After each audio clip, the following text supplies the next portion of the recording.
Зимой 2011 года в арабских странах начались волнения. К весне они докатились до Ливии. Группы ливийцев пытались сместить власти во главе с Муаммаром Каддафи. Но Каддафи отказался покидать свой пост. В стране начался вооруженный конфликт. Пока побеждали мятежники, Запад молчал. Но когда верх стал одерживать Каддафи, Запад начал бомбардировки Ливии. Франция и Англия заявили, что убьют Каддафи. Почему Западу так необходима его смерть? Почему натовские бомбежки Ливии – это миротворческий процесс, а бомбежки Каддафи – преступление против человечества?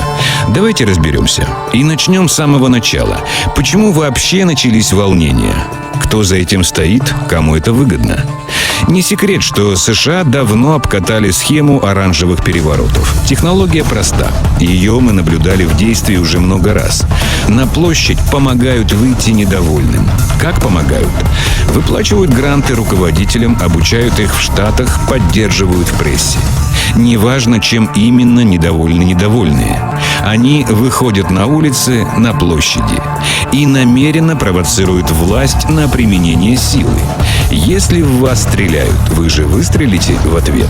Выстрелит и полицейский, которого дома ждут семья, дети. Начнется кровавая баня и погромы. В этот момент власть встает перед выбором. Либо проявить малодушие и уйти в отставку, поддавшись на провокацию менее чем 1% населения страны, либо силой подавить беспорядки, защищая жизнь и права 99% своих граждан. Что будет, если руководство страны уйдет? К власти придет проамериканский президент, и крупнейшие предприятия будут проданы Западу, компании в частные руки, продать их на аукционах. Кто же сможет их купить за десятки миллиардов долларов? Только те, кто эти доллары печатает – Соединенные Штаты Америки.